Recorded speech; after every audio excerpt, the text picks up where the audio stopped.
লেখিকা মধুমালা সিনহা চৌধুরীর ঠিকানা বদলে যায়। নয়না ঘন ঘন ঘড়ি দেখছে। অর্পিতা এখনো এসে পৌঁছলো না। পেশায় জার্নালিস্ট, তাই একটু ডাকাবুকো গোছের। সব ঘটনার স্পটে পৌঁছে সেখানকার ঘটনার লাইভ টেলিকাস্টে থাকে। সাথে কখনো পার্থিব বা কখনো অতনু ফটোগ্রাফার হিসেবে থাকে। খুব কম্পিটিটিভ মার্কেট। ওদের নিউজ পেপারের মালিক ফরিদ ইকবাল, আদ্যপ্রান্ত কবি মানুষ, কিন্তু তাই বলে নিউজ পেপারের খবর জোগাড়ের ব্যাপারে এসে খুব সিরিয়াস। কোনো খবরে ভেজাল মেশানো চলবে না। একটু পরেই অর্পিতা সাথে অতনুকে নিয়ে এলো। এসেই ফিরিস্তি দিতে বসলো তার কারণ জানাতে। নয়না বলল, ওসব ছাড়, তাড়াতাড়ি চল। সিকিওর লাইফ নার্সিংহোমের আগুন এখনও নেভেনি, চটপট স্পটে চল। অতনুর ফটো তুলতে হবে, আজকেই লাইভ টেলিকাস্ট দিতে হবে তাড়াতাড়ি। ওরা প্রেসের গাড়িতে ঘটনাস্থানের উদ্দেশ্যে রওনা দিল। নার্সিংহোমের কাছে গাড়িটা থামিয়ে ওরা নেমে দেখল জায়গাটাতে দমকল বাহিনী ও পুলিশের ভিড়ে অস্থির। সাথে অগণিত মানুষ। পুলিশ দমকলের কর্মীরা ছাড়া কাউকে কাছে ঘেঁষতে দিচ্ছে না। আগুন তখনও জ্বলছে। অতনু পটাপট ছবি তুলতে ব্যস্ত হয়ে গেল। ভর্তি রোগীদের বাড়ির লোকের কান্নাকাটি সব মিলিয়ে পরিস্থিতি হৃদয় বিদারক। তার মাঝে নয়না রোগীর বাড়ির নিকট আত্মীয়দের কথোপকথন শুনে বুঝল সকালে তারা সংবাদের মাধ্যমে খবর শুনে ছুটে এসেছে। তাদের যারা পেশেন্ট তারা বেঁচে আছে কিনা তাও বুঝতে পারছে না, কেবল আকুল হয়ে কেঁদে চলেছে। ও পুলিশের কাছ থেকে ও দমকল বাহিনীর কর্মীদের কথায় যা বুঝল, নিচের গুদামে হাসপাতালের কিচেনের জন্য যে সিলিন্ডার থাকে তা ফেটে গিয়ে এই অগ্নিকাণ্ড। এর বেশি কিছু জানা এখনই সম্ভব নয়। নয়না অতনুকে বলল, তোর ফটো তোলা হলে চল এখন, এখানে সময় নষ্ট করে লাভ নেই, অফিসে অনেক কাজ পড়ে আছে। অতনু বলল, হ্যাঁ চল, এখানে আপাতত কিছু করার নেই। দুপুর 2টো নাগাদ আবার আসা যাবে কিছু খবরের আশায়। এই কেসটা কয়েকদিন চলবে, কারণ এতে রাঘব বোয়ালরা জড়িত। মুখ্যমন্ত্রী আসছেন একটু পরেই শুনছি। তাহলে কি অপেক্ষা করব আমরা? নয়না অর্পিতাকে বলল, তুই তাহলে অতনুর সাথে থাক, আমার অফিসে অনেকগুলো জরুরি কাজ শেষ করতে হবে। ও ওর ডেস্কটপে এসে দেখল সবাই তখনও এসে পৌঁছায়নি। অফিসে রাতের দিকের কাজের চাপই বেশি, তাই যারা তাড়াতাড়ি চলে যায় তারা ছাড়া বাকিরা একটু ঘুমিয়ে দুপুরে ভাত টাত খেয়েই অফিসে আসে। তবে ঠিক সকাল 11টার মধ্যে ফরিদ ইকবাল তার অফিসে এসে যান। এসেই নিজের খবরের কাগজ কলকাতা মেল আদ্য প্রান্ত খুঁটিয়ে পড়েন। তারপর অন্যান্য খবরের কাগজগুলো মন দিয়ে পড়েন। নয়না অফিসের কাজ করলেও ওর মন বাড়িতে পড়ে আছে। কদিন ধরে মা রেনুর মাথার অসুখটা আবার বেড়েছে। চন্দনা মাসিকে মার কাছ থেকে একটুও সরতে মানা করেছে। মার পাশে সবসময় থাকতে বলেছে। মাকে এমনিতে দেখলে কিছু বোঝা যায় না, কিন্তু মা হঠাৎ হঠাৎ বেরিয়ে পড়ে বাবাকে খুঁজতে। নয়না জন্মে অবধি তার বাবাকে দেখেনি, কেবল ছবি দেখেছে। ও ওর দিদিমার কাছে শুনেছে ও যেদিন হয়েছে সেদিন ওর বাবা হাসপাতালে যাবে বলে তৈরি হচ্ছিলেন, হঠাৎ পড়ে যায়। ও অজ্ঞান হয়ে পড়ে। হাসপাতালে নিতে নিতে সব শেষ। মাথায় ব্রেন টিউমার ছিল, সেটা কেউই জানত না। সেটা বাস্ট করে মাথার ভেতরেই প্রচুর রক্তপাত হয় ও মারা যায়। মাকে তখনই কিছু বলা হয়নি। খুব স্বাভাবিকভাবেই মাকে বাপের বাড়ি আমাকে নিয়ে ফিরে আসতে হয়, কারণ ওখানে মাকে ও বিশেষত নয়নাকে অপয়া বলা হয়। মা ঠাকুমাকে বলেছিলেন, কই আমাকে তো তপু কখনো কিছু এ বিষয়ে বলেনি। ঠাকুমা বলেছিলেন, ও জানলে তো বলবে। তপু ওরফে তপন সেন নয়নার বাবা। তার এক বন্ধু বলেছিলেন, তপুর মাঝে মাঝে মাথা ব্যথা করত, ও তখনই পেন কিলার খেত। আমি কয়েকবার বলেছি একটা ডাক্তার দেখাতে, কিন্তু ও আমল দেয়নি। মা প্রচণ্ড আঘাতে স্তব্ধ হয়ে গেছিলেন, আর মাঝে মাঝে বলতেন, আমার এ কথা বিশ্বাস হয় না। তাহলে আমাকে মৃতদেহ দেখানো হয়নি কেন? কিন্তু আমি হওয়ার পর মায়ের কিছু কমপ্লিকেশন শুরু হয়েছিল। মা নিজেই অসুস্থ ছিলেন, তাই আমার দাদু দিদার অনুরোধেই মাকে শেষ দেখা দেখতে দেওয়া হয়নি। মামা বাড়িতে আর যাই হোক, বাবার বাড়ির আদর কপালে জোটেনি। দাদু দিদা মারা যাবার পরেই ও বুঝেছিল তাড়াতাড়ি বড় হয়ে একটা চাকরি জুটিয়ে মাকে নিয়ে আলাদা থাকার ব্যবস্থা করতে হবে। মায়ের মানসিক অসুস্থতা দিনে দিনে বাড়ছিল। মাঝে মাঝে মা বাবাকে খুঁজতে বেরিয়ে যায়। নয়নাকে কলেজ থেকে এসেই মাকে খুঁজে আনতে হয়। কখনো মা স্টেশনে বসে থাকেন, তো কখনো বাস স্ট্যান্ডে। চাইবাসা মার জন্মস্থান, অতএব মা সব চেনেন। এরপরও গ্র্যাজুয়েশন শেষ করে একটা বেসরকারি অফিসে কাজ নেয়। কমার্সের ছাত্রী, তাই অ্যাকাউন্টেন্সি ভালো জানে ও এতেই অনার্স ছিল। এছাড়া ডিবেট ও স্পোর্টসে ভালো, ইংরেজি ভাষা মোটামুটি আয়ত্তয়ে। তাই চাকরি পেতে বেগ পেতে হয়নি। কিন্তু ওর স্বপ্ন ছিল সাংবাদিক হওয়ার। কিন্তু মাকে নিয়ে আলাদা সংসার পাতার ইচ্ছেতে চাকরিটা নিয়েছিল। সাথে কিছু কিছু সংবাদপত্রে পাঠকের কলমে লেখালেখি করত। সেখান থেকেই ফরিদ ইকবালের নজরে পড়ে। ওকে ডেকে পাঠিয়ে জিজ্ঞাসা করেছিল, আপনি কি সংবাদপত্রে চাকরি করতে ইচ্ছুক? নয়নার অবস্থা ছিল, পাগলা ভাত খাবি না আচাপ কোথায়? নয়নার বিনীত উত্তর ছিল, পেলে নিজেকে ধন্য মনে করব, কারণ এটাই আমার স্বপ্ন। ফরিদ বলেছিলেন, এর কিন্তু বাধা ধরা কোনো সময় নেই, তাছাড়া যে কোনো মুহূর্তে দেশের কোনো প্রান্তেই যেতে হতে পারে। নয়না একটুক্ষণ চুপ করে থেকে সব দ্বিধা ঝেড়ে ওর মাকে নিয়ে সমস্যাটা বলেই ফেলল। ফরিদ বললেন, ঠিক আছে, আপনার রেমুনারেশন সেরকমই দেওয়া হবে যাতে মায়ের জন্য আপনি সব সময় লোক রাখতে পারেন। নয়নার চোখ খুশিতে চকচক করে উঠেছিল। ও ধন্যবাদ জানিয়ে ফিরে এসেছিল। তারপরে পুরনো চাকরিতে রিজাইন দিয়ে এতে জয়েন করেছে। কিছুদিনের মধ্যেই ফরিদ বুঝেছিলেন তিনি নয়নাকে অ্যাপয়েন্ট করে ভুল কাজ করেননি। মেয়েটি প্রচণ্ড কাজেরও বুদ্ধিমতী, দেখতেও প্রেজেন্টেবল, হাসি, হাইট ও চোখ দুর্দান্ত। ফরিদ কখন জানে নিজের অজান্তে নয়নাকে ভালোবাসতে শুরু করেন, কিন্তু এখন অবধি তার কোনো প্রকাশ কেউ দেখেনি। এমনকি নয়না নিজেও জানে না। প্রায় অফিস থেকে ফিরতে অনেক রাত হয়ে যায়। অফিসে বলা আছে ওর মা বেশি অসুস্থ হলে যে কোনো সময় ও বাড়ি চলে যেতে বাধ্য হবে। ফরিদ সেটা মেনে নিয়েছেন। তাই অফিসে যতক্ষণ থাকে ও এক মুহূর্ত সময় নষ্ট করে না। খুব আত্মস্থ হয়ে এক মনে কাজ করে যায়। সময়ে খায়ও না কাজ থাকলে। এরই মাঝে একদিন হঠাৎ ফরিদ বললেন, পরশুদিন সংবাদপত্রের 7 বছর পূর্তি উপলক্ষে সন্ধেবেলায় একটা পার্টির আয়োজন করা হয়েছে একটি 5 স্টার হোটেলে। সবাই খুব খুশি, কিন্তু নয়না বলল, স্যার আমি যেতে পারবো না। আপনি তো জানেন আমার মা অসুস্থ। অনেক রাত অবধি মাকে একলা কাজের মেয়ের উপর রাখা খুব রিস্কি হয়ে যাবে। ফরিদ বললেন, চিন্তা করো না, রাত 11টার মধ্যে আমি তোমাকে বাড়ি পৌঁছে দেব, সেই দায়িত্ব আমি নিচ্ছি। পার্টির দিনে সন্ধ্যায় সবাই হোটেলে উপস্থিত হলো। অনেক পত্রিকার সম্পাদক ও পত্রিকার মালিক সস্ত্রীক এসেছেন। ফরিদ ইকবাল ও সস্ত্রীক এসেছেন। ওনার স্ত্রী বেশ সুন্দরী ও শিক্ষিতা। ফরিদ সবার সাথে আলাপ করিয়ে দিলেন। বেশ কিছু রাজনৈতিক নেতারাও নিমন্ত্রিত ছিলেন। বেশ জমজমাট পরিবেশ। নানা রকমারই খাবার ও পানীয় ছিল। সবাই কিছু না কিছু ড্রিঙ্কসের গ্লাস হাতে নিয়েছে। কেবল নয়না নেয়নি, কারণ ও কখনো ড্রিঙ্ক করেইনি। কিন্তু অর্পিতা, রাকা, অতনু, পার্থিব সবাই সামান্য কিছু নেওয়ার অনুরোধ করতে লাগলো। অর্পিতা লাইম উইথ জিন এনে বলল, এটা খুব লাইট, এতে কিছুই হয় না। সবার জোড়াজুড়িতে ও নিল, কিন্তু ওর খেতে ভালো লাগছিল না। তাও একসময় ওর গ্লাসটা শেষ করেও বলল ও সামান্য কিছু খেয়ে বাড়ি চলে যাবে। ওদিকে ফরিদও সবার সাথে পানীয় নিয়েছেন, কিন্তু খাচ্ছেন কম। আর একের পর এক কবিতা পাঠ করে চলেছেন, কখনো নিজের লেখা, কখনো কোনো বিখ্যাত কবির। অসাধারণ বাচনভঙ্গি ও উদাত্ত কণ্ঠের আবৃত্তিতে লোক মুগ্ধ হয়ে শুনছিল। নয়নার শরীরটা খারাপ লাগছিল, ঘুম পাচ্ছিল। ও বলল ওর বন্ধুদের, আমি তাড়াতাড়ি বাড়ি যাব। ওরা সমস্বরে বলল, এখনই কেন? নয়না বলল, না, মার কাছে যেতে হবে, আর আমার শরীরও ভালো লাগছে না। পার্থিব বলল, চল তোকে কিছু খাইয়ে দিই, তারপর আমার গাড়িতে তোকে বাড়ি পৌঁছে দিচ্ছি। নয়না বলল, ঠিক আছে। ও সামান্য স্যুপ খেলো।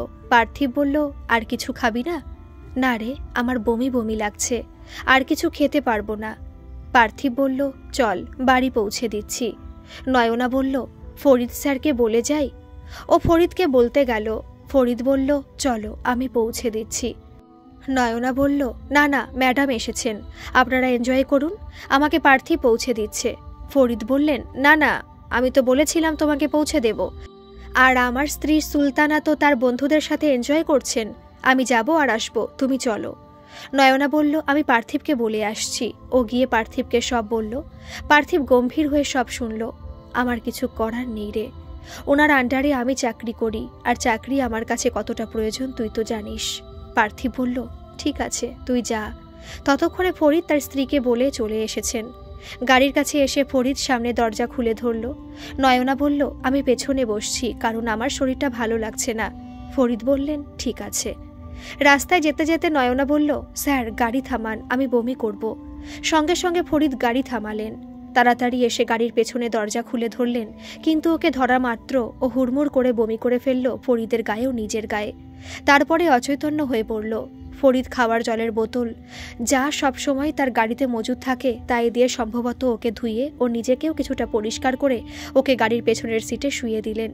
এই গাড়িতে ওনার একপ্রস্থ পাজামা পাঞ্জাবি রাখাই থাকে, কারণ অনেক সময় তাকে হঠাৎ করে একদিনের ট্যুরে বেরিয়ে যেতে হয়, যা অফিসের হঠাৎ কোনো সিদ্ধান্ত নেওয়ার ফলে। নয়না অচৈতন্য হওয়ায় ওর বাড়ির ঠিকানা জানার জন্য ফরিদ পার্থিবকে ফোন করলেন। পার্থিব ঠিকানা দিলে একটা দোতলা বাড়ির দরজায় এসে উনি থামলেন। প্রথমে নেমে দরজায় বেল দিলেন। চন্দনা এসে দরজা খুলে ভয়ে দুপা পিছিয়ে গেল অপরিচিত পুরুষ মানুষ দেখে। ফরিদ হঠাৎ নয়নার অসুস্থতা জানিয়ে গাড়ি থেকে ওকে নামিয়ে আনতে সাহায্য করতে বললেন। চন্দনা তাড়াতাড়ি ছুটে গেল। ফরিদ ও চন্দনা মিলে ওকে ভেতরে এনে ঘরে শুইয়ে দিল।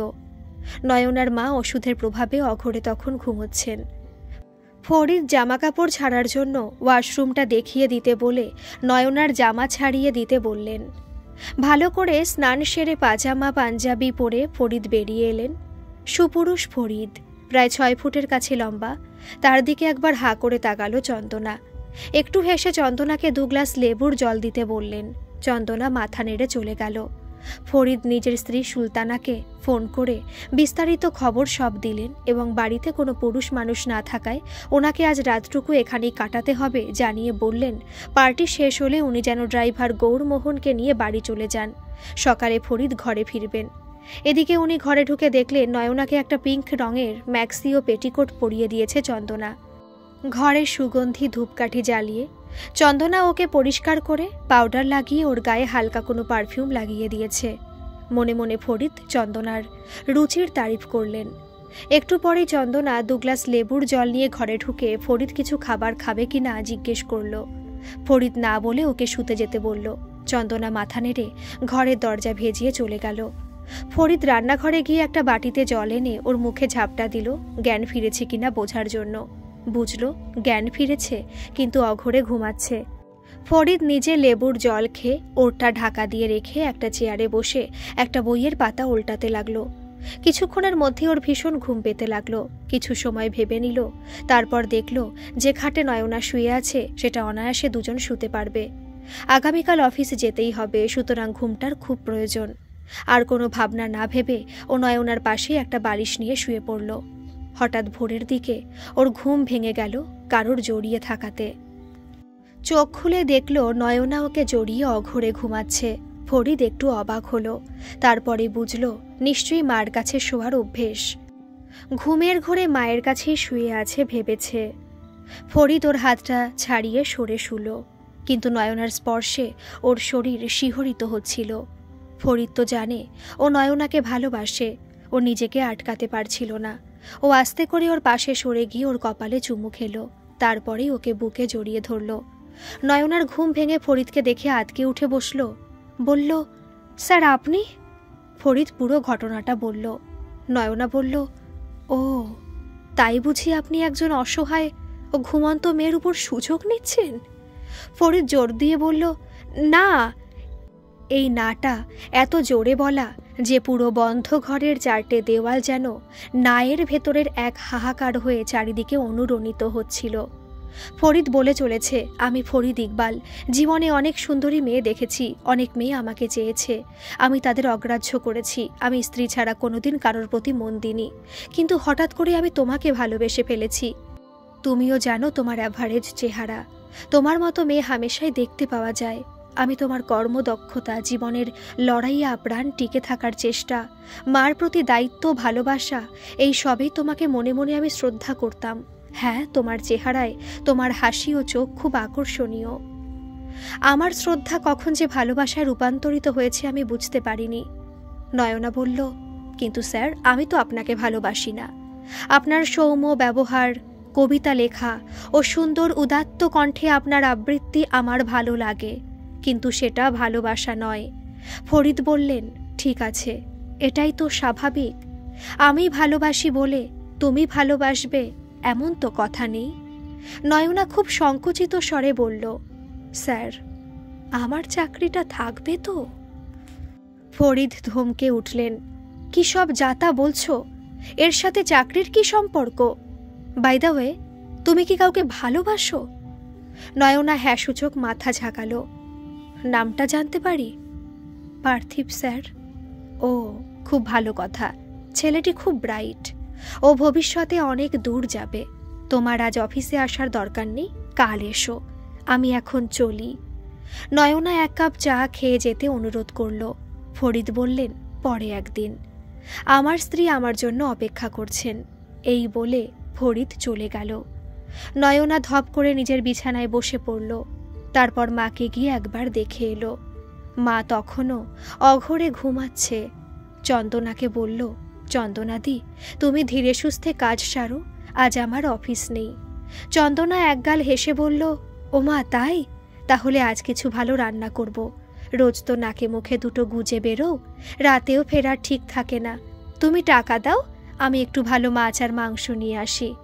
নয়না হেসে বলল, ঠিক আছে, নিয়ে যাও। ও সবে এসিটা একটু কম করে ঘুমের উদ্যোগ নিচ্ছে, হঠাৎ মোবাইলটা বেজে উঠল। ও দেখল পার্থিবের ফোন। পার্থিবের ফোনটা ধরার পর ও অনেকগুলোর প্রশ্নের মুখোমুখি হলো। কিরে, আজ অফিস আসছিস তো? স্যার তোকে ছেড়ে দিয়ে কখন ফিরেছেন? কারণ পার্টিতে আর দেখলাম না তো। সারা রাত কি তোদের বাড়িতেই ছিলেন? নয়না রেগে গেল এত প্রশ্নের চাপে। ও বলল, তুই তো খুবই অদ্ভুত। আমি কেমন আছি জিজ্ঞাসা না করে তুই এসব প্রশ্ন করছিস? তোর লজ্জা করে না? ও সরি, আসলে ফোনটা যখন রিসিভ করতে পেরেছিস তাহলে তুই ভালো আছিস এটাই ভাববো, তাই না? ও তাই বুঝি, তাহলে বাকি প্রশ্নের উত্তর যেমন ইচ্ছে ভেবে নে, বলেই ফোনটা কেটে দিল। নয়না ভাবছিল, এ কোন পার্থিবকেও ভালোবাসে? ওকে তো পার্থিব বিশ্বাসই করে না। আমার শরীর নিয়ে ওর ভাবনা নেই। ও ব্যস্ত ফরিদ স্যার কতক্ষণ ছিলেন, ও আমাদের মধ্যে কোনো সম্পর্ক ঘটেছে কিনা এই নিয়ে চিন্তায়। ভাগ্যিস ওদের বিয়ে হয়ে যায়নি। এরকম ছেলেকে বিয়ে করা সম্ভব নয়। এরপর অনেকবার পার্থিব ফোন করেছে, প্রত্যেকটা ফোনও কেটে দিয়েছে। পরের দিন বেলা 11টা নাগাদ অফিসে গেল। গিয়েই শুনল ফরিদ স্যার ও এলে ওর অফিসে দেখা করতে বলেছে। নয়না ফরিদের অফিসে নক করল। ফরিদের গলা ভেসে এলো, কামিন। নয়না অফিসে ঢুকে বলল, বলুন স্যার। ফরিদ টেবিলের সামনের চেয়ার দেখিয়ে বললেন, বসো। তারপর বললেন, শরীর কেমন আছে? ভালো স্যার। বাহ, শুনে খুশি হলাম। তোমাকে একটা কথা বলতে চাই। জীবনে যে কোনো অসুবিধায় আমাকে সবসময় পাশে পাবে। তুমি তোমার যে কোনো অসুবিধা আমাকে জানাতে কখনো দ্বিধা করো না প্লিজ। এবার তুমি অফিসে যেতে পারো। থ্যাংক ইউ স্যার, বলে নয়না বাইরে বেরিয়ে এলো। নিজের অফিসে এসে দেখল পার্থিব এসে গেছে। ও খুব কৌতূহলী দৃষ্টি দিয়ে ওকে জরিপ করছে। নয়না পাত্তা না দিয়ে নিজের ডেস্কে চলে গেল। পার্থিব ওর ডেস্কের কাছে এসে একটু বিরক্ত গলায় বলল, তুই আমার ফোনগুলো রিসিভ না করে কেটে দিয়েছিলি কেন? ওটাই করা উচিত ছিল বলে।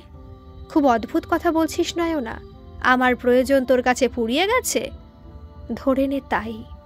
ও, বড় গাছে নৌকা বেঁধেছিস বুঝতে পারছি। নয়না খুব কঠিন কণ্ঠে বলল, তুই এতটা সস্তা মানসিকতার এতদিন বুঝতে পারিনি। তাহলে অনেক আগেই তোর সাথে সম্পর্ক চুকিয়ে দিতাম। এত কঠিন উত্তর পার্থিব আশা করেনি। আহত কণ্ঠে বলল, তুই এত বড় কথা বলতে পারলি? হ্যাঁ, বলতে পারিস, তোর ব্যবহার বলতে বাধ্য করলো। আচ্ছা, আমাকে ক্ষমা করে দে, কিন্তু ভালোবাসায় কে পজিটিভ নয় বলতো? এটা পজিটিভনেস নয়। বলতে পারিস একে সন্দেহ ও হীনমন্যতায় ভোগা বলে। আমার লাইফে আমার মা প্রায়োরিটি। এর মধ্যে তোর মতো মানুষকে আমি বিয়ে করে জীবনটাকে আরো জটিল করতে চাই না রে। তুই আমাকে ক্ষমা করে দে। তার মানে তুই আমাকে আর ভালোবাসিস না? না, সেটা বলবো না, তবে একজন ভুল মানুষকে ভালোবেসেছি, এটা সারা জীবন বয়ে বেড়াতে পারবো না। কিন্তু আমি তো তোকে ছাড়া বাঁচতেই পারবো না রে। এবারের মতো আমাকে ক্ষমা করে দে। বলতে বলতে পার্থিবের চোখ জলে ভরে উঠল। নয়না বলল, কিন্তু তোর তো আমার উপর আস্থাই নেই, তুই তো আমাকে বিশ্বাসই করিস না। আর এমন ভুল হবে না রে, বললাম তো। ঠিক আছে, তুই নিজের ডেস্কে যা, অনেক কাজ জমে আছে, আমরা পরে কথা বলবো। এই ঘটনার 1 মাসের মধ্যেই পার্থিবের মা নয়নাকে ওদের বাড়িতে ডেকে পাঠালো। পার্থিবরা 2 ভাই, পার্থিব ছোট ছেলে। ওর বাড়িতে ওর দাদা, বৌদি ও মা, বাবা আছেন। নয়না পার্থিবের সাথে ওদের বাড়িতে গেল। পার্থিবের বাড়ির লোকেরা ওকে খুবই সুন্দরভাবে আপ্যায়ন করলো। নয়না একটু অবাক হলো। মা, বাবা, দাদা, বৌদি সবাই ওর সাথে আলাপ করলো। সবাই বলল পার্থিবের মুখে ওর অনেক কথা শুনেছে, তাই আলাপ করার লোভ সামলাতে পারলাম না। এরপর বৌদি চায়ের সাথে অনেক খাবার সাজিয়ে আনলেন। এত খাবার দেখে নয়না আটকে উঠল, বলল, আমি এত খেতে পারবো না। পার্থিবের মা বললেন, ঠিক আছে মা, যা পারো খাও। অফিস করে এলে তো? নয়না বলল, আমার তাড়াতাড়ি বাড়ি ফিরতে হবে। মা চন্দনাদির সাথে সারাদিন থাকেন, আমাকে পেলে ভীষণ খুশি হয়ে যান। পার্থিবের মা বললেন, হ্যাঁ শুনেছি রনির কাছে তোমার মায়ের কথা। রনি পার্থিবের ডাকনাম, নয়না জানে। তারপরেই বললেন, উনি কেমন আছেন এখন? ওই একই রকম, এমনিতে ঠিক থাকেন, কিন্তু মাঝে মাঝে বাবাকে খুঁজতে বেরিয়ে পড়েন, এটাই মুশকিল। এরপরই পার্থিবের মা প্রসঙ্গ পরিবর্তন করে বললেন, তোমরা বিয়ের কথা ভাবছো না? নয়না এমন প্রশ্নে অস্বস্তি বোধ করল। একটু চুপ করে থেকে বলল, আমার পক্ষে বিয়ে করা মুশকিল, কারণ মায়ের আমি একমাত্র সন্তান। আমি বিয়ে করলে মাকে কে দেখবে? কেন, সব সময় লোক তো আছে। তাতে কি হবে? আমাকে তো অফিসের পরে বাড়িতেই থাকতে হবে। পার্থিব সঙ্গে সঙ্গে বলল, বিয়ের পর তুমি মাকে আমাদের বাড়িতেই নিয়ে আসবে। আমাদের 3 তলা বাড়ি, ঘরও অনেক, অসুবিধা কোথায়? পার্থিবের বাড়ির লোকেরাও একই কথা বললেন। নয়না বলল, তা হয় না। পার্থিবের বাড়ির লোকেরা সবাই একই কথা বললেন, এতে অসুবিধার কি আছে? নয়না কি বলে এদের নিরস্ত করবে বুঝে উঠতে পারছে না। বলল, ঠিক আছে, আমাকে একটু ভাবতে দিন। নয়না মনে মনে ভাবে, মাকে নিয়ে পার্থিবের বাড়িতে থাকা অসম্ভব। তাতে পার্থিবের সাথে বিয়ে না হয় না হবে, কারণ পার্থিবের ভাবনা চিন্তার প্রসারতা নেই বলে ও পার্থিবের উপর প্রচণ্ডভাবে ক্ষুব্ধ। তবে পার্থিবও এ ব্যাপারে আর কিছু বলেনি নয়নাকে। কিন্তু নয়নাকে বিয়ে করার জন্য উঠে পড়ে লেগেছে। এখানে খুব আশ্চর্য হচ্ছে নয়না। যাই হোক, আজ নয়না ভেবেছে পার্থিবকে জানিয়ে দেবে ওর পক্ষে মাকে নিয়ে ওদের বাড়ি থাকা সম্ভব নয়। অফিসে গিয়ে একসময় একান্তে পেয়ে সেই কথাই পার্থিবকে জানালো। পার্থিব অবাক হয়ে বলল, তাহলে কি করবি? ও বলল, তুই চাইলে আমাদের বাড়ি এসে থাকতে পারিস, আর আমি মাঝে মাঝে যাব তোদের বাড়িতে। এছাড়া আমার কাছে কোনো অপশান নেই। পার্থিব ভীষণ রেগে গুম হয়ে নিজের ডেস্কে চলে গেল। কিছুক্ষণ পরে এসে বলল, আজ কাজের চাপ কম, আমরা 9টা নাগাদ বেরিয়ে একটা কফি শপে বসে এই নিয়ে আলোচনা করব। এই নিয়ে আর আলোচনার কি থাকতে পারে আমি বুঝতে পারছি না। একটু বিরক্ত হয়ে নয়না বলল, হ্যাঁ, আলোচনা করলে কোনো একটা সহজ পথ বেরোবে আশা রাখি। ঠিক আছে, 9টার সময় বেরোবো, কিন্তু আমি খুব বেশিক্ষণ বসতে পারবো না। জানিস, মা সারাদিন চন্দনার সাথেই থাকে, আমাকে পায় কতটুকু, অথচ আমাকে দেখলে মার চোখে মুখে খুশি দেখি। 9টার জায়গাটা 9:15 হলো ওদের কাজ সেরে বেরোতে। আধ ঘন্টা দূরত্বে একটা ক্যাফেটেরিয়াতে ওরা বসলো মুখোমুখি। অনেক তর্ক বিতর্কের পর স্থির হলো নয়না মার কাছেই থাকবে, কিন্তু মাঝে মাঝে 2-1 দিন ওদের বাড়িতে গিয়ে থাকবে, মা ও চন্দনা সমেত। বেশিরভাগ পার্থিব এখানে রাত কাটিয়ে সকালে নিজেদের বাড়িতে চলে যাবে, বাড়ি থেকে অফিসে আসবে। পার্থিব খুব খুঁতখুত করছিল, বলল, তাহলে আর আমাদের সংসার করা কই হলো? নয়না বলল, এছাড়া আমার কাছে কোনো উপায় তো নেই। তুই অন্য কাউকে বিয়ে কর না, ভালোবাসলেই যে বিয়ে করতে হবে তার তো কোনো মানে নেই। তুই ভালো করে জানিস আমার পক্ষে তা সম্ভব নয়, অভিমানের স্বরে পার্থিব বলল। ফাইনাল এটা হলো, বিয়ের পরদিন মা ও চন্দনা সমেত ও পার্থিবদের বাড়িতে চলে আসবে। দিন 15 পর আবার নিজেদের বাড়িতে ফিরে আসবে। এই ব্যাপারে পার্থিবের বাড়িতে প্রচণ্ড আপত্তি, এবং আপত্তি শেষে অশান্তিতে গিয়ে ঠেকল। মা, বৌদি, দাদা সবাই এটা সম্ভব নয় বলে জানালো। পার্থিবের মা বললেন, এ তো উল্টো নিয়ম হলো। মেয়ে বিয়ের পর শ্বশুর বাড়ি যায়, এখানে ছেলেকে গিয়ে শ্বশুর বাড়ি থাকতে হবে। এরকম কথা আমি জীবনে শুনিনি। আর রনি, তুই বা ওকে বিয়ে করার জন্য এত ঝুলোঝুলি করছিস কেন? পৃথিবীতে কি মেয়ের অভাব? মা, আমি নয়নাকে ভালোবাসি, এটা বুঝতে চাইছো না কেন? একটু রাগত স্বরেই পার্থিব বলল। আমি জানি না, তোর যা ইচ্ছা কর, বলে তিনি চোখে আঁচল চাপা দিলেন। পার্থিবের বাবা ওর মাকে বললেন, তুমি এই নিয়ে এত মাথা ঘামাচ্ছ কেন? ওর জীবন সাথীও পছন্দ করেছে, ও কিসে খুশি থাকবে সেটাই তো আমাদের ভাবা উচিত। আর কোনো কথা নয়, এবার একটা ভালো দিন দেখে ওদের বিয়ে দাও। আর কারোর কিছু বলার ছিল না। এর 3 মাস পর একটা বিয়ের দিন ঠিক করা হলো। বিয়েতে অফিসের সবাইকে নিমন্ত্রণ করা হলো। যেহেতু একই অফিসে দুজন চাকরি করে, তাই বিয়ে ও বৌভাত দুটোতেই অফিসের সবাই নিমন্ত্রিত ছিলেন। কিন্তু ফরিদ ইকবাল সস্ত্রীক কেবল বৌভাতে এসেছিলেন। নয়নাকে ডায়মন্ডের কানের দুল ও পার্থিবকে আংটি দিয়েছিলেন। কথা মতো নয়না 15 দিনের জায়গায় ওদের বাড়িতে মা সমেত 1 মাস কাটিয়ে নিজেদের বাড়ি ফিরে এসেছে। শ্বশুর বাড়িতে সবাই খুব ভালো ব্যবহার করেছেন। বিশেষ করে ওইটুকু সময় ওর শ্বশুর মশাইকে ভীষণ ভালো লেগেছে। প্রচণ্ড স্নেহপ্রবণ মানুষ। নয়নার নিজের বাবার কথা মনে নেই, কিন্তু ওই মানুষটির অপত্য স্নেহ ওকে ওর বাবার কথা মনে পড়াচ্ছিল। নয়নারও শ্বশুর বাড়ি ছেড়ে আসতে খারাপ লাগছিল, কিন্তু কিছু করার নেই। মাকে নিয়ে শ্বশুর বাড়ি থাকা অসম্ভব, এটাই নয়নার যুক্তি। এদিকে মাত্র বিয়ের 1 মাসের মাথাতেই নয়না কনসিভ করল। প্রথমেও বুঝতে পারিনি, কিন্তু 2য় মাসে প্রেগন্যান্সি টেস্টেই ধরা পড়ল। ওর অস্বস্তি হচ্ছিল এত তাড়াতাড়ি বলে। ওর কথাটা পার্থিব শুনেই রেগে গেল। বলল, কি এত তাড়াতাড়ি? ইম্পসিবল। নয়না অবাক গলায় বলল, অসম্ভবের কি আছে? বিয়ে হয়েছে আমাদের। হ্যাঁ, এটা ঠিক, আমিও এত তাড়াতাড়ি চাইনি। পার্থিব ঝলসে উঠল, বলল, তো হলো কিভাবে? তুমি কি ন্যাকা? কোনো ব্যবস্থা নাওনি? না, কিন্তু তুমি যখন এত তাড়াতাড়ি বাচ্চা চাওনি, তাহলে তোমাকে ব্যবস্থা নিতে হতো। ঠিক আছে, যা হবার হয়েছে, তুমি এবার অ্যাবর্শন করে ফেলো। নয়না একটু বিরক্ত হয়ে বলল, কি যাতা বলছো? আমাদের ভালোবাসার প্রথম সন্তান, এটা সম্ভব নয়। পার্থিব ক্রুদ্ধ হয়ে বলল, আমি বলছি বলেই এটা সম্ভব। ভুলো না পার্থিব, এটা আমারও সন্তান। তোমার ইচ্ছেই সব, তুমি ভাবছো কেন? ততোধিক ক্রুদ্ধ হয়ে নয়না জবাব দিল। পার্থিব খুব রেগে গিয়ে সেই রাতেই নয়নাদের বাড়ি থেকে নিজেদের বাড়িতে চলে গেল। নয়নাও ওকে আটকালো না। পরের 2 দিন কেউ কারুর সাথে কথা বলল না। পার্থিব অফিস থেকে সোজা নিজের বাড়ি চলে যেত। বাড়িতে জিজ্ঞাসা করলে বলতো, আমার অনেক কাজ থাকে। ওদের বাড়িতে একটু অসুবিধা হচ্ছে, আসলে ওভাবে থাকার অভ্যেস নেই তো। 3য় দিনে পার্থিব নয়নাকে ডেকে বলল, তোমাকে যে কোনো একটা বেছে নিতে হবে, হয় আমাকে নয় তোমার বাচ্চাকে। নয়না খুব অদ্ভুত চোখে স্থির হয়ে বলল, মানে? কথাটার মানে না বোঝার তো কিছুই নেই। আমি এখন বাচ্চা চাই না, এবং এটাই আমার শেষ কথা। ও, তবে শুনে রাখো, তোমার থেকে বাচ্চাটা আমার কাছে বেশি ইম্পর্টেন্ট। তুমি আসতে পারো। পার্থিব হকচকিয়ে গেল, তারপর বলল, বেশ, তবে তাই হোক। এইভাবে এদের দূরত্ব ক্রমশ বেড়েই চলল। পার্থিবের বাড়ির লোকেরাও অনেক চেষ্টা করল পার্থিবকে বোঝাতে, কিন্তু ব্যর্থ হলো সব। যখন নয়নার 8 মাস চলছে, তখন একদিন পার্থিব ঝড়ের বেগে নয়নার বাড়িতে এলো। সারা রাত সে ঘুমায়নি। তার ছাপ চোখে মুখে স্পষ্ট। সোজা নয়নার দিকে চেয়ে বলল, বাচ্চাটা কার, সত্যি করে বলো। নয়না বিস্ফারিত চোখে পার্থিবের দিকে চেয়ে রইল। তারপর গলায় তীব্র ঘৃণা মিশিয়ে বলল, তুমি বলো? বলো, তুমি বলো, কার সন্তান আমার পেটে? তুমি শুনতে চাও? শুনলে সত্যিটা মেনে নিতে পারবে তো? নয়না চিৎকার করে উঠল, বলো, কার?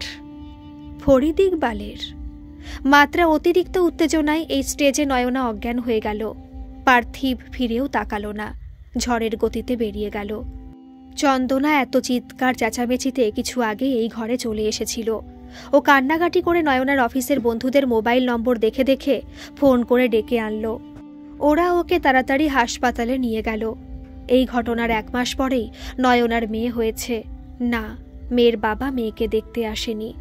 নয়না চাইলে মেয়ের বাবাকে ডিএনএ টেস্ট করে মেয়ের পিতৃ পরিচয় বোঝাতেই পারত, কিন্তু ওরকম একটা মানুষের সাথে জীবনে 2য়বার দেখা হোক ও সেটাই চায় না।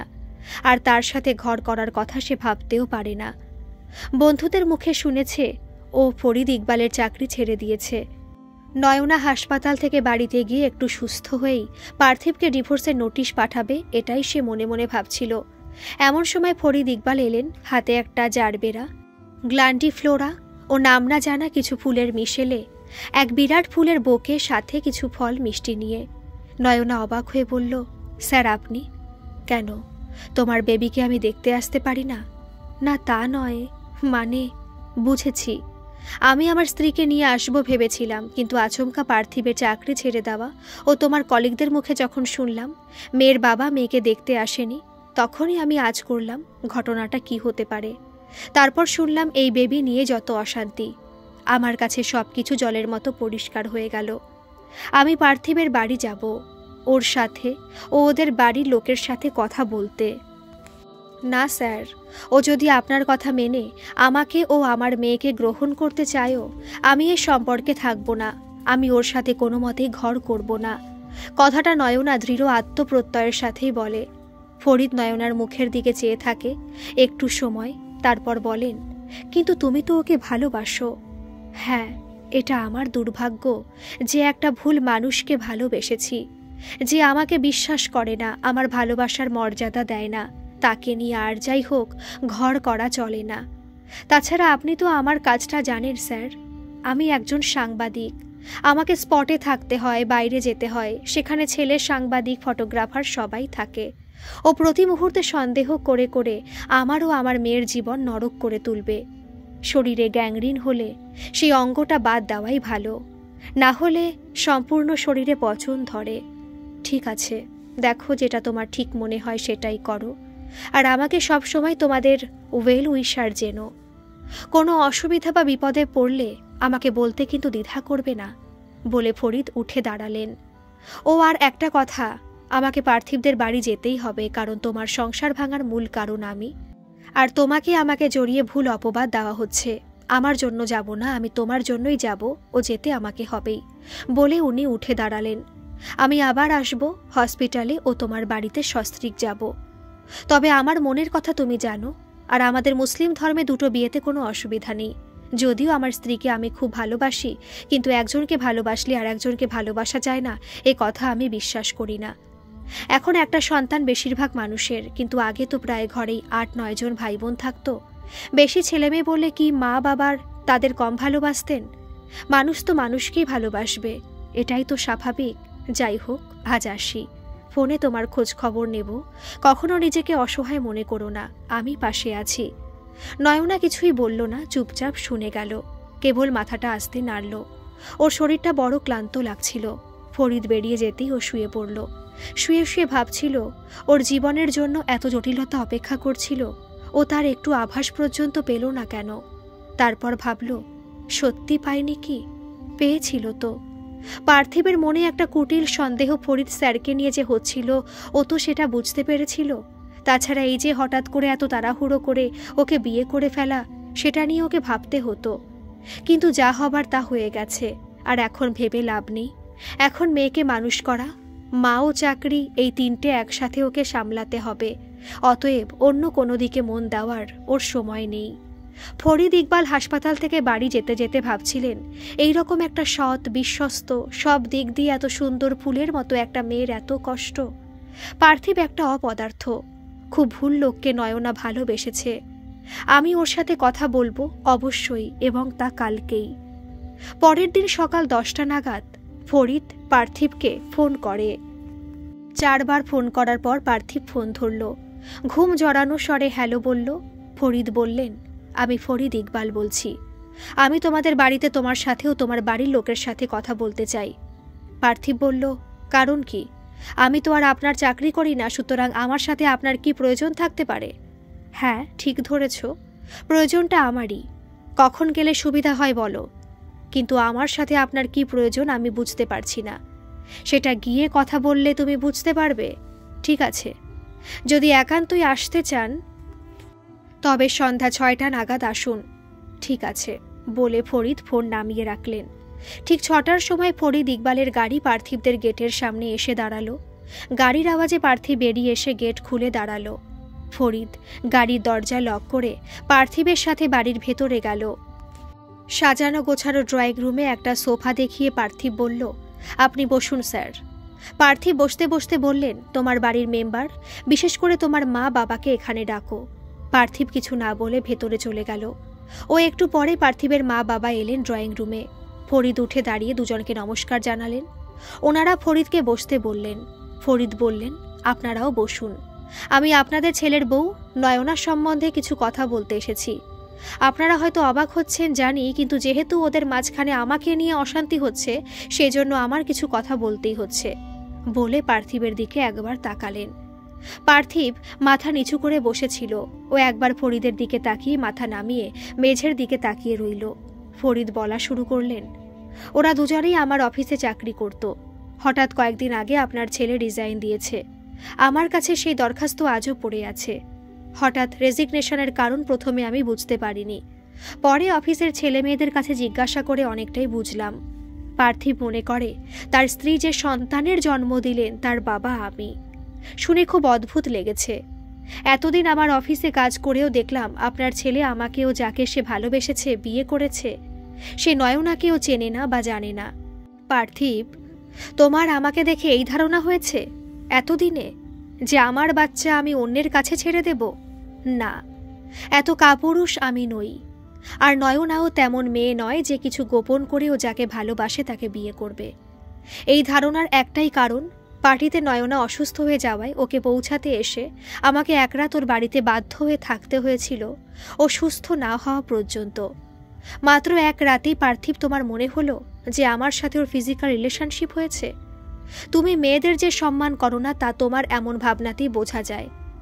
এর মাঝে পার্থিবের বৌদি চা জলখাবার নিয়ে ঘরে ঢুকলেন, সাথে দাদা। আলাপের পার চোকার পর ফরিদ বললেন, আমি খাবার কিছু খাবো না, শুধু এক কাপ চা খাবো। তারপর আবার বলতে শুরু করলেন, নয়নাকে আমি খুব শ্রদ্ধা করি আর ভালোবাসি, কিন্তু আমার কাছে ভালোবাসার মানে অন্য। আমি তার দেহকে ভালোবাসি তা নয়, সামগ্রিক রূপে আমি তাকে ভালোবাসি। ও পার্থিবকে ভালো না বেশি আমাকে যদি ভালোবাসত তো আমি ওকে অবশ্যই বিয়ে করতাম।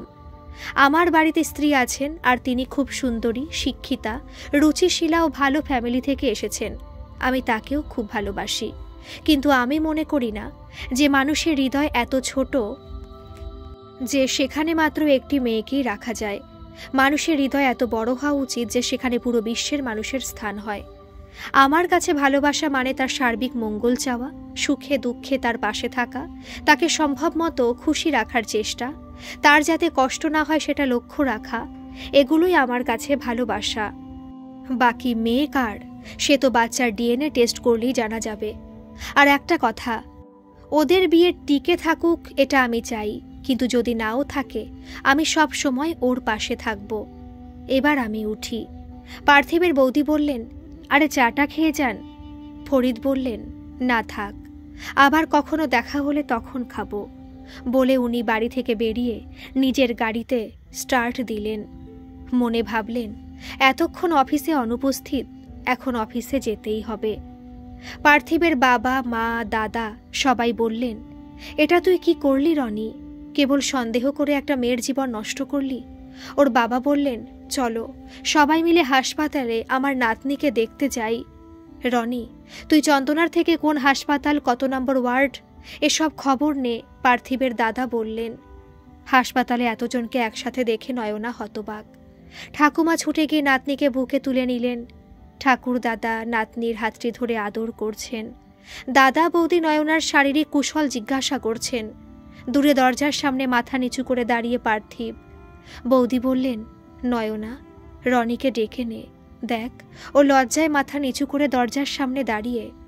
সেটা আর পারবো না বৌদি, জীবনে আমার অনেক দায় দায়িত্ব বেড়ে গেছে। মেয়ে মানুষ করতে হবে, মাকে দেখতে হবে ও চাকরি করতে হবে। অতএব জীবনে শান্তি না থাকলে আমার পক্ষে এতগুলো দায়িত্ব পালন করা সম্ভব হবে না। তাই আমি ওর থেকে মুক্তি চাই। আমি ডিভোর্স পেপার পাঠিয়ে দেব বলে উঠে বাথরুমে ঢুকে দরজা বন্ধ করে অঝরে কাঁদতে লাগলো। ওরা অনেক ধাক্কাধাক্কি করে ওকে দরজা খোলাতে পারল না। অবশেষে বাচ্চাকে সিস্টারের হাতে দিয়ে বাড়ির পথ ধরল সবাই। সবাই মনে মনে বুঝল এ সম্পর্ক আবার জোড়া দেওয়া কতখানি অসম্ভব। পার্থিব কোনো কথাই বলছিল না। তার মনে যে ঝড় বইছে তা একমাত্র সেই জানে। নয়না যে কোনো দিনও আর ওকে ক্ষমা করতে পারবে না, সেটা ওর থেকে ভালো আর কেউ জানে না। পার্থিব ঘরে এসে কিছুই খেলো না। অনেক সাথীতে রেগে বলল, সারা জীবনই তো খাওয়ার জন্য পড়ে আছে, আজ একটু আমাকে শান্তিতে থাকতে দাও। সারা রাত কেবল ছটফট করতে লাগলো। ভোরের দিকে সবে চোখ লেগেছে, হঠাৎ ফোনের আওয়াজে ঘুম ভেঙে দেখে ফরিদ ইকবালের ফোন। মনে ভাবে, এত সকালে?